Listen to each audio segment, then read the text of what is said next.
அனைவருக்கும் கணித வணக்கம்.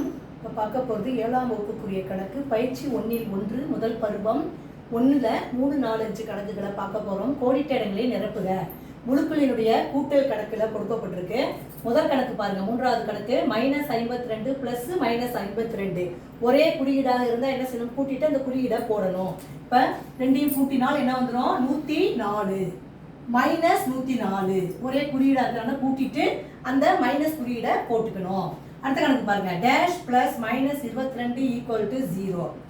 எந்த நம்பரோட இந்த நம்பரை -22 கூட்டினால் 0 வரும்னு கொடுத்துருக்காங்க.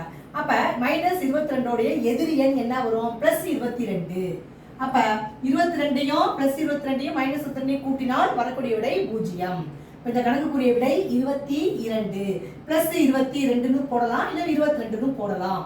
இந்த கணக்கை பொறுத்த வரைக்கும் டேஷ் பிளஸ் -70 = 70.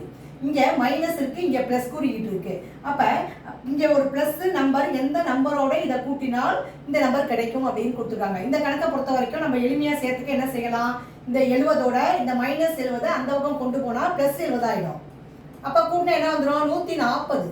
அப்ப இந்த இடத்துல 140 என்பது விடையாகும். 140ல -70 கூட்டினால் வேறுபட்ட குறியீடாக இருந்தால் கழிக்க வேண்டும். கழிச்சிட்டு பெரிய எண்ணிற்குரிய குறியீடு 140 70 கழிச்சோம்னா 70 பிளஸ் குறியீடு, அதனால வெறும் 70ன்னு போடலாம், +70ன்னு போட்டுக்கலாம். புரிஞ்சுங்களா?